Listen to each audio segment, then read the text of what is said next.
사랑하는 성도 여러분, 우리 모두는 그리스도인입니다. 하나님의 백성입니다.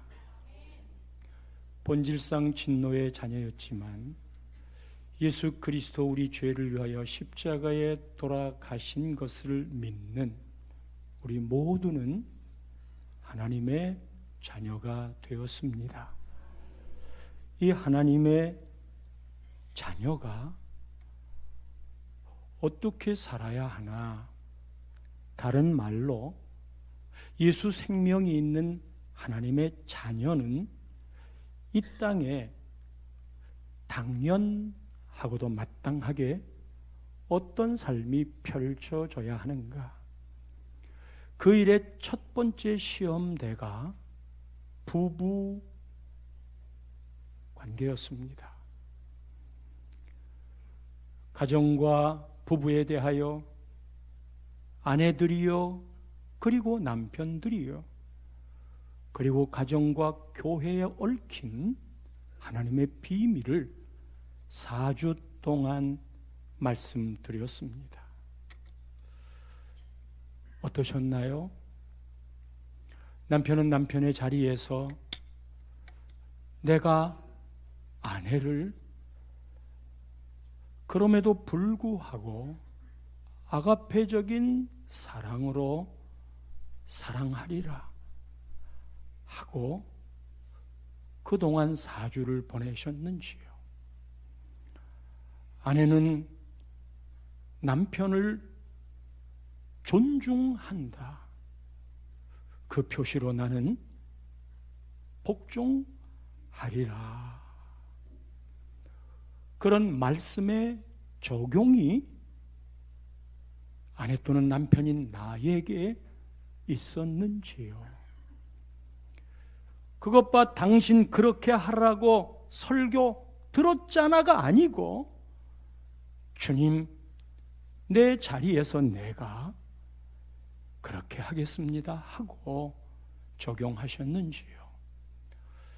사랑하는 청년들, 아직 미혼이고 아름다운 가정을 짝을 만나 이루어 가야 될 것인데 4주 동안 말씀을 듣고 인생에 너무 중요한 이 부부의 자리가 어떤 것인지 내가 준비하며 살아야 되겠다 하는 생각을 가지셨는지요? 오늘은 이제 두 번째 자리입니다. 부모, 자식 간의 문제를 다루고 있습니다. 부모와 자식은 생명을 나누는 천륜 관계이지요. 한 몸인 부부가 자식을 낳으면 일촌이 됩니다. 그렇게 가까운 사이임에도 요즘 세태는 부모와 자식의 관계가 긴장 관계입니다. 서로 상처를 주고 상처를 받고 살아갑니다. 다음 주에 있을 다가오는 추석 명절에 서로 보는 것이 부담이신 분들도 계실 겁니다. 심지어 요즘 세대는 부모 자식 간에 살해하는 존속살인도 있습니다. 악한 세상에 물들었고 부모 자식의 성경적 자리를 잃어버렸기 때문에 그렇습니다.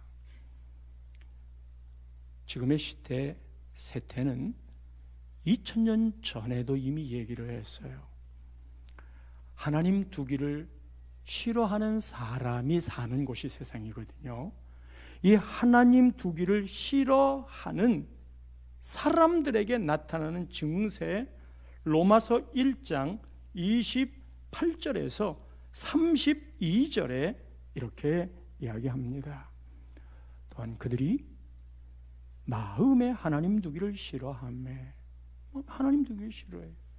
하나님께서 그들을 그 상실한 마음대로 내버려 두사, 그게 제일 큰 저주 중에 하나입니다. 하나님의 사랑은 잘못하면 간섭을 해요. 회초리도 들어요. 징계도 하셔요. 그냥 놔두는 거야. 합당 합당하지 못한 일을 하게 하셨으니 그렇게 해서 나타나는 이 시대의 증세가 뭐냐?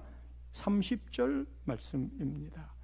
비방, 곧 29절, 곧 모든 불의, 추악, 탐욕, 악의가 가득한 자, 시기, 살인, 분쟁, 사기, 악독이 가득한 자, 특별히 수군수군하는 자. 30절 넘어갑니다. 비방하는 자, 하나님께서 미워하시는 자. 하나님을 마음에 두기 싫어하면 하나님이 미워하신대.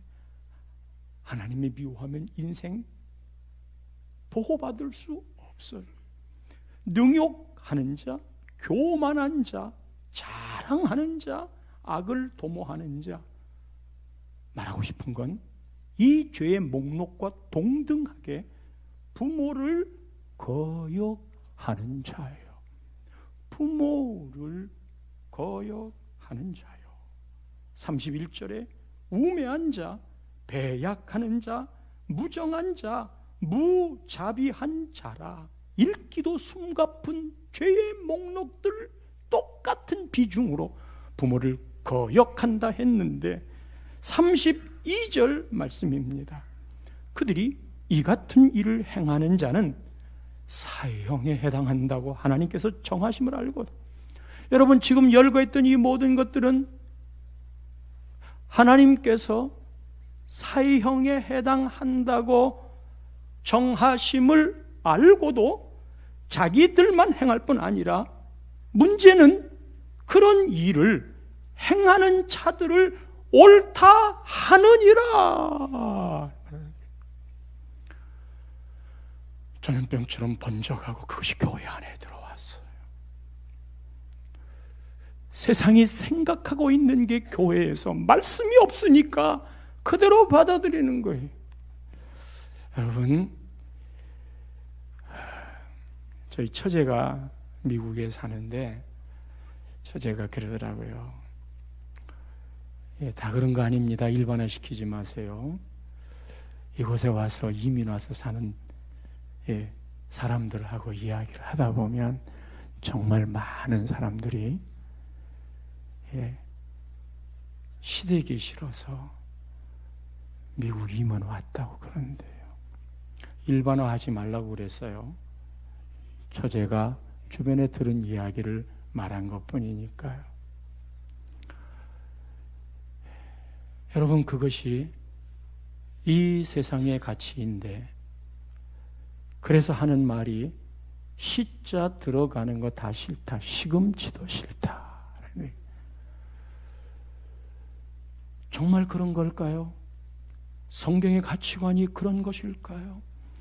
이런 말들을 들으면 이게 세상의 가치가 우리의 상식이 되고, 시어머니 권사와 며느리 집사가 함께 만나 신앙생활 하면서 그 세상의 법칙을 적용하는 게 당연하고 상식이라고 생각하고 있는 거예요. 하나님의 말씀은 그렇게 말하고 있지 않습니다. 그래서 하나님의 말씀에 우리는 유식해야 됩니다. 이거를 다 옳다고 자기들만 행할 뿐 아니라 교회를 다니고 있는 그리스도인에게도 이것이 옳다고 이야기해서 하나님 나라의 가치관과 말씀을 전부 우리 사이에서 몰아냈단 말이에요. 또 한 곳이 있거든요. 디모데후서 3장 1절에서 5절입니다. 여러분은 이것을 아셔야 됩니다. 말세가 되면 고통하는 때가 이르는데 이 고통하는 때에 나타나는 증세가 2절 말씀으로 이어집니다. 사람들이 자기를 사랑합니다. 아주 지독한 이기주의가 됩니다. 남 꼴을 못 봅니다. 돈을 사랑합니다.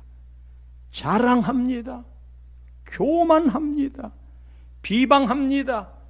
똑같은 비중으로 부모를 거역하며, 이게 마지막 때에 고통받는 현장에 나타나는 증세인데, 부모를 거역하며 감사하지 아니하며, 감사 안 해요. 거룩하지 아니하며, 3절 말씀입니다. 무정하며 원통함을 풀지 아니하며 끝까지 부여잡아 내가 용서하나 봐라. 그게 신앙인이라고 말하는 거예요. 모함하며 절제하지 못하며 싸나우며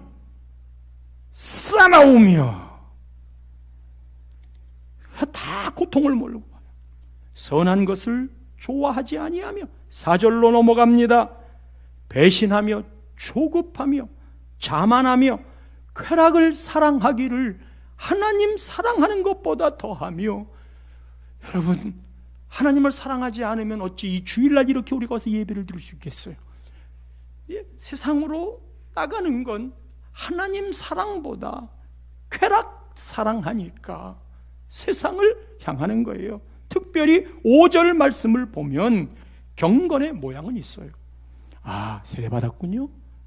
예배도 드리시는군요. 집사이군요. 직분도 받았네요. 누가 봐도 그에게는 경건의 모양은 있지만 예수 생명으로 인하여 나타나는 경건의 능력, 삶 속에서 들이우는 그리스도인으로서의 능력의 모습을 기대하지 않아. 부인하는 자니 이 같은 자들에게서 네가 돌아서라. 오늘 이 죄의 목록들을 열거한 건 두 곳에 다 부모를 거역한다는 말을 기억하도록 말씀을 읽은 겁니다. 오늘은 자식에 대한 말씀입니다. 여러분들 중에 자식이 아닌 분이 계십니까? 모든 이 땅의 사람은 자식이 아닌 사람이 한 분도 없는 이유가 부모 없이 태어난 사람이 없으니까요. 그런 자녀를 향한 첫 번째 말씀은 자녀들아 너희 부모에게 순종하라. 부모에게 순종하랍니다. 이것이 옳답니다. 부부관계에서는 뭐라고 그랬어요? 아내들이여 자기 남편에게 복종하라. 또 나중에 할 종과 상전의 관계에서는 종들아 육체의 상전들에게 순종하라. 그리고 오늘 본문은 자녀들아 부모에게 순종하라. 모두 순종을 말해요. 그리스도를 경외함으로 피차 복종하는 것이 우리 삶의 가장 근본된 출발이기 때문에 이 복종하고 순종하는 것이 없으면 우리를 콧뚜레 할 수 있는 방법이 없기 때문에 인류 최초의 죄는 살인이 아닙니다. 간음도 아닙니다. 도둑질한 것도 아닙니다. 인류 최초의 죄는 선악과를 따먹지 말라고 말한 하나님의 명령을 불순종한 거기부터 죄가 시작되었기에 이 땅에 우리가 정말 듣기 싫은 소리가 순종하라는 말이고 하고 싶고 외치고 싶은 마음은 내 마음대로 놔두어. 이게 우리가 외치고 싶은 말인데 그게 죄의 본성인 것을 아시는지요? 자녀들아 주 안에서 너희 부모에게 순종하라. 이것이 옳으니라. 왜 순종해야 되느냐? 그게 옳기 때문이래요. 그럼 옳기 때문이 뭐가 옳은 거기 때문에 순종해야 되나요? 옳으니라라고 말할 때 이 옳음은 본질적으로 선하고 맞는 겁니다. 이 옳다는 건 기본적으로 근본적으로 자연적으로 그렇게 돼 있기 때문에 순종하라는 거예요. 그렇게 된 옳은 게 뭘까요? 자녀들이 부모에게 순종해야 될 옳은 것에 대한 고백은 부모로부터 여러분들이 생명을 얻었기 때문입니다. 잘난 부모, 못난 부부 있을 수 있지만 나를 태어나게 한 부모는 바꿀 수 없습니다. 아무리 위대한 슈퍼맨이 있고 대통령도 노벨 평화상 받은 사람도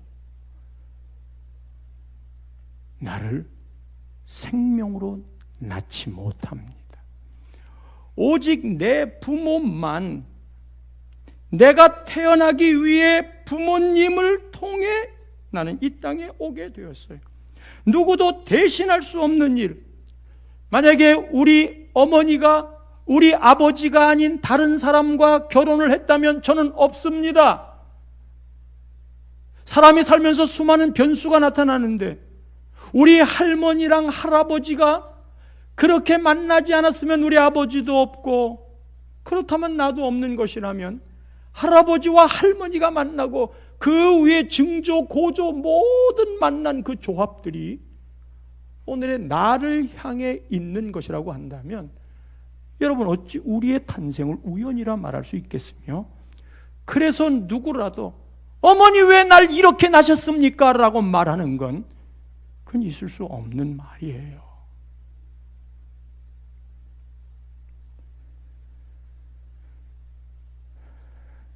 내가 태어났다는 건 이게 기가 막힌 확률이고 하나님이 우리에게 아주 집중적으로 가지치기를 하고 다스리고 다스려서 내가 태어난 거예요. 우리는 그런 존재인 거예요. 또 하나 이것이 옳다는 두 번째를 이야기한다면, 그래서 순종해야 되는데 뭐 때문에? 주님이 나를 생명으로 낳으신 다음에요, 나를 양육하고 기르시고 가르치십니다. 진자리 마른 자리 갈라놓는다는 노래를 굳이 하지 않더라도요, 부모님이 내가 아무것도 모르던 시절에 나를 그렇게 양육하고 키우셨어요. 어젯밤에 교육방송 채널에서 이것이 야생이다 하는 프로를 잠깐 비춰주는데, 거기에 어미새가 새끼 새에게 양식을 물어다 주는 장면을 보여요. 맨 여러 마리가 있어요. 물어다 주면 전부 다 입을 쫙 노란 입을 벌리는 거예요. 그래서 쏙쏙 집어 쉬지 않고 자기가 먹지 않고 새끼들에게 먹고 나면 똥 싸면 말이에요, 그거 다시 물어다가 또 던지는 거예요. 이 에미새의 새끼를 키우는 동안에는 그의 삶의 전부가 새끼에게 먹이는 것으로, 양육하는 것으로 몰입하다가 둥지를 나오기 시작하면 나는 법을 가리키기 위해 먹을 것 갖고 유인하는 거예요. 이렇게 날아라 하고 훈련하는 거예요. 그 제목이 이것이 야생이다. 야생은 가르치는 데가 아니에요. 품이 있는 곳이 아니에요.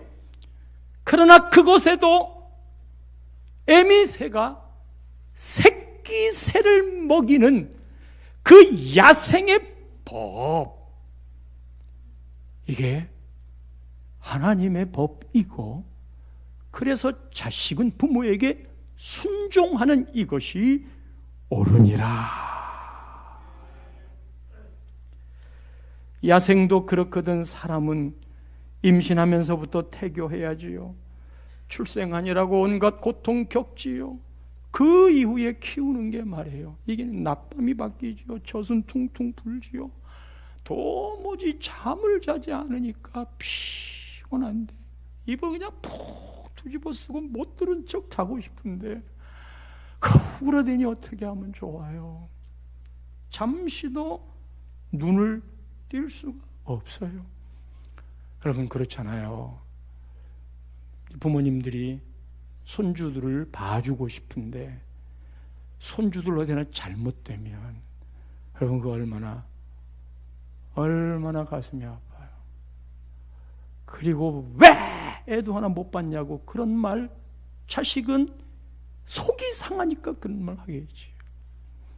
예전에 외손녀가 집에 와 있는데 놀다가 부딪혀서 근데 몸에 조금 좀 상체기가 났어요.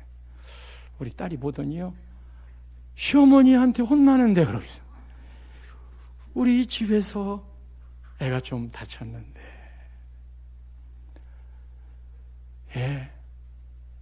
그게 이제 내리사랑인 건데요. 나는 우리 아버지, 어머니가 나를 그렇게 키웠고, 나는 부모 되어 내 자식들을 그렇게 키웠고, 내 자식들은 또 그 자식을 그렇게 키우는 게 이게 생명의 법, 내리사랑이잖아요. 아무리 잘한다 해도 이 치사랑, 올라가는 사랑은 쉽지 않은 거예요. 학비되니라 결혼 비용까지 얼마나 어렵습니까? 자기 혼자 큰 사람이 어디 있나요?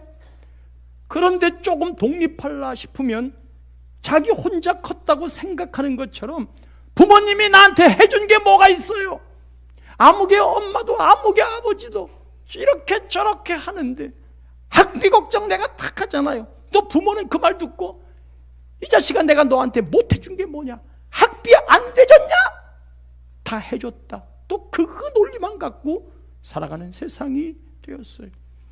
여러분, 자식이 아무리 부모에게 해준 게 뭐가 있습니까? 라고 말 나오는 자체가, 이게 자식이요, 태어나서부터 4살까지 부모들은 제일 고생하는 때입니다.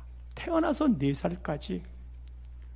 그리고 이 태어나서 4살까지 애가 교육학적으로는 첫날 1000번째 들이듯 첫날까지, 그러니까 임신에서 첫날까지가 아이의 일생의 모든 게 결정이 된대요.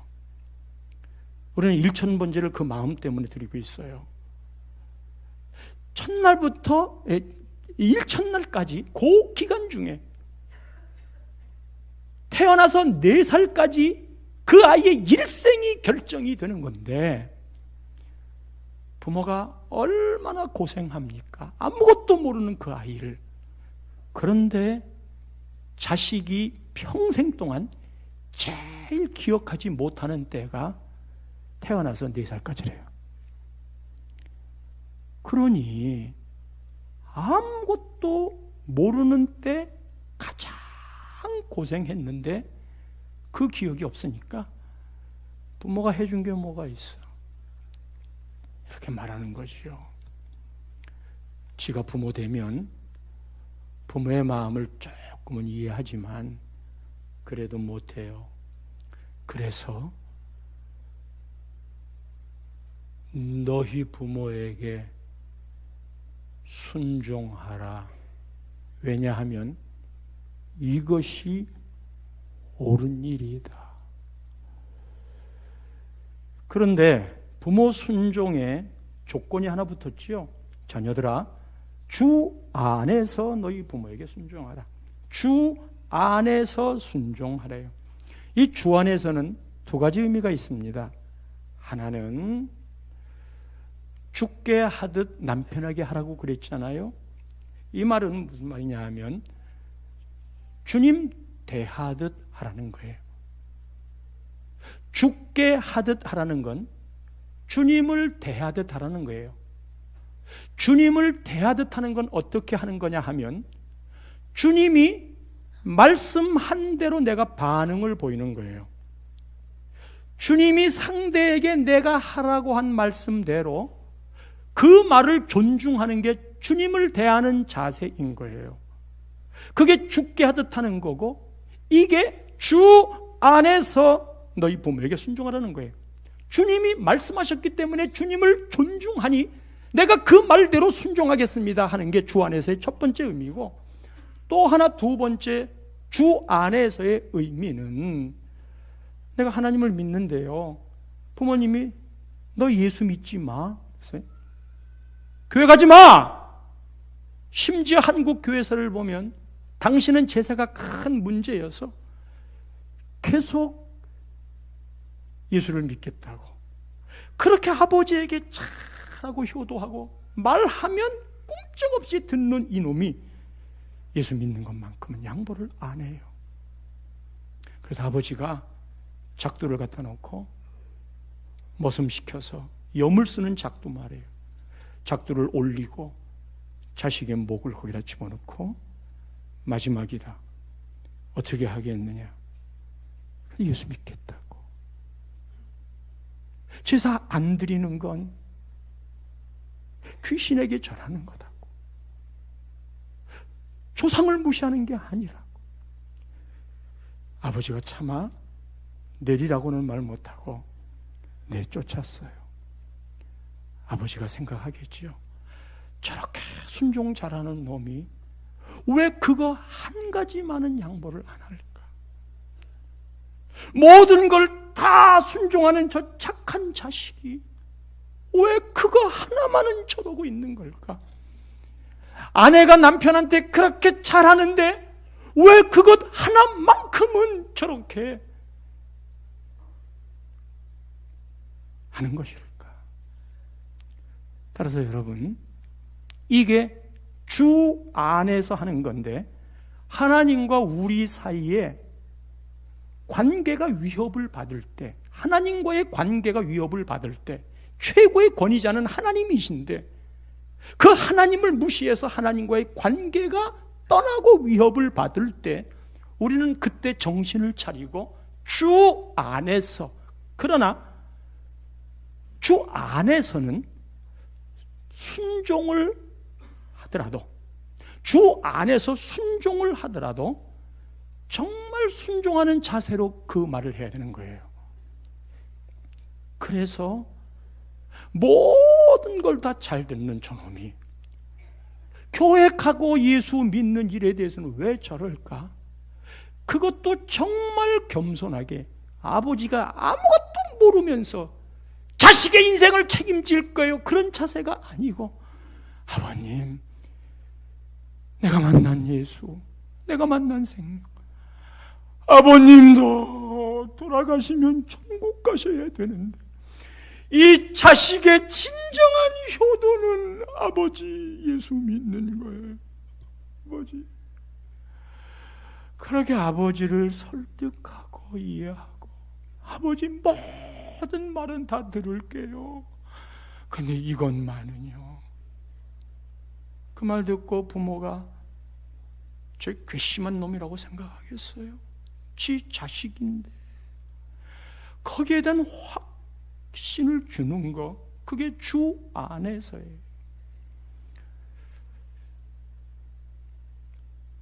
부모님에게 진짜 효도는 천국 가게 하는 겁니다. 다시 2절로 넘어갑니다. 2절에 또다시 부모에게 하는 명령의 말씀, 쪼의 말이 있는데, 이제는 처음에는 부모에게 순종이라고 했다가 이제는 더 구체화시켜서 아버지와 어머니를 공경하라. 이것은 약속이 있는 첫 계명이니, 앞에서는 순종이고 이번에는 공경이에요. 순종과 공경의 차이는, 순종은 정신적인 의미가 담겨 있다면 공경은 실제로 눈에 보이는 행위까지 포함을 합니다. 그래서 순종은 실질적이고 물질적인 것까지 나타내는 게 공경인 거예요. 이 공경과 순종은 서로 연결이 되는 거여서 공경하면, 즉 존경하면 순종이 훨씬 더 쉬워요. 내가 부모님을 존경하는데 순종 안 하겠어요? 공경이 없는 순종은 위선이고 순종이 없는 공경은 아첨입니다. 부모에 순종해야 될 이유는 그것이 옳기 때문이고, 부모님을 공경해야 될 이유는 이것은 약속이 있는 첫 계명이니 그랬어요. 약속이 있는 첫 계명. 10계명이 있잖아요. 1계명부터 4계명은 하나님을 향해, 5계명부터 10계명은 사람을 향해예요.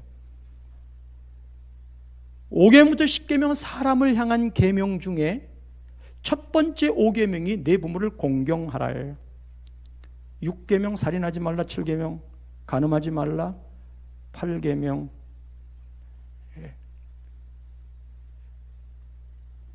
도둑질하지 말고, 9계명 거짓 증거, 10계명 이웃의 물건 탐내지 말고.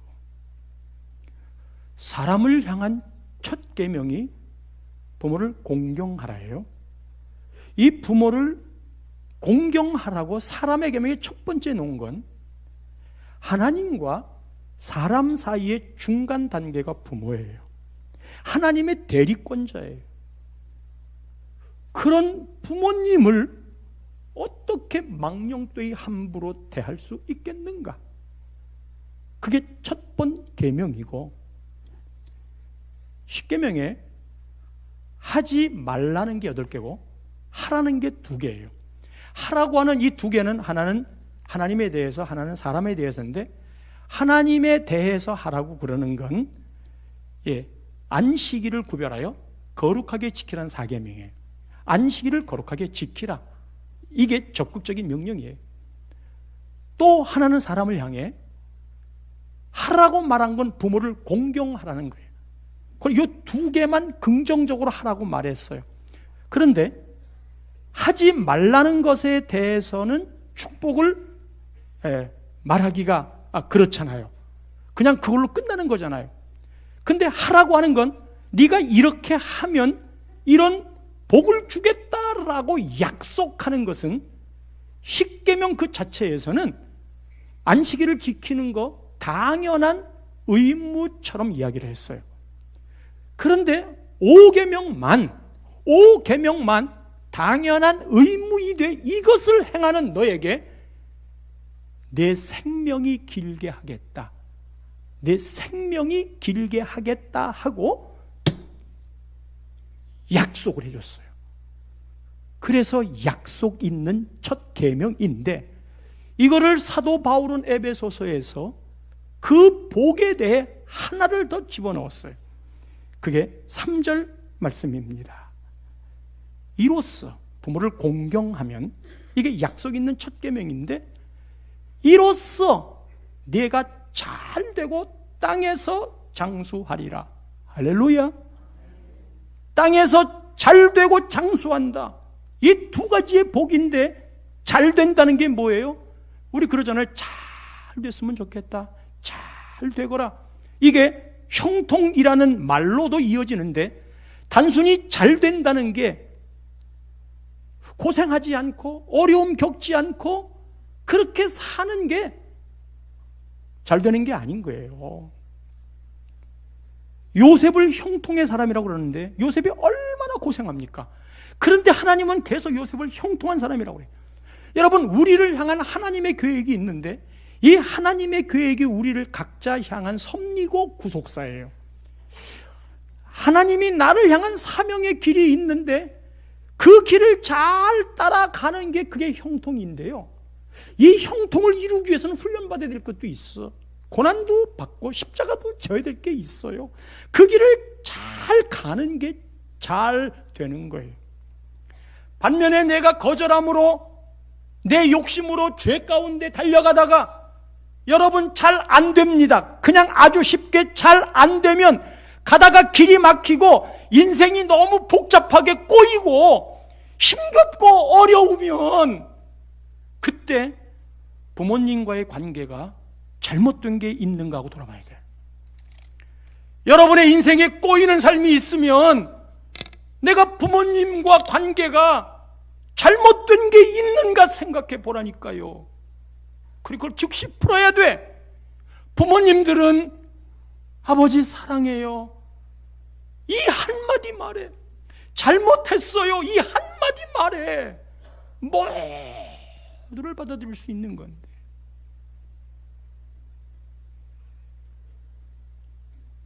부모하고 등을 지고 있으면 여러분 영혼이 안 됩니다. 잘 되는 범주 안에 영혼이 잘 돼야 되는데, 남편이 아내를 무시하면 남편의 기도가 하늘로 올라가지 않아요.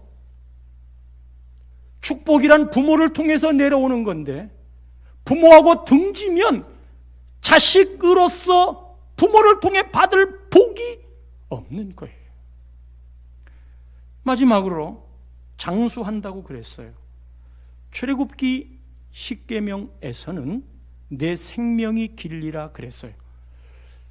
장수한다는 건 내 생명이 길다는 건데 이거는 우리가 육체적이고 물리적인 자연적인 생명 오래 장수하는 것도 포함하지만 더 근본적인 말은 뭐냐 하면요, 단순히 오래 사는 것만 아니라 살면서 우리의 삶에 생기가 있는 거예요. 우리 삶에 생명이 있는 삶이 되는 거예요. 여러분, 부모하고 꼬여버리면 진짜 인생 재미없어요.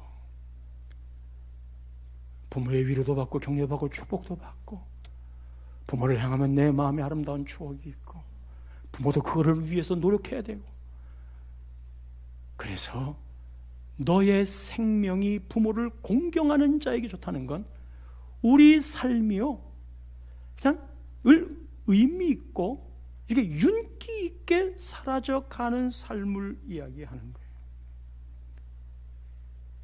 부부가 막히면, 부모 자식 간이 막히기 시작하면 인생에 재미가 없어요. 힘들어요. 예수 믿는 것도 진짜 재미가 없어요. 그 고리를 풀어야 돼. 왜냐하면 우리는 그리스도인이기 때문입니다. 그 생명이 계속 가까운 가족으로부터 흘러나가야 하기 때문입니다. 사랑하는 자녀들이요, 부모님께 순종하고 부모님을 공경하시고, 이게 하나님의 말씀의 법이라면 오늘 당장 부모님에게 안부 전화라도 드리시고, 공경은 구체적인 거라고 했으니 그렇게 가정마다 회복의 역사가 이루어지기를 주님의 이름으로 축복합니다.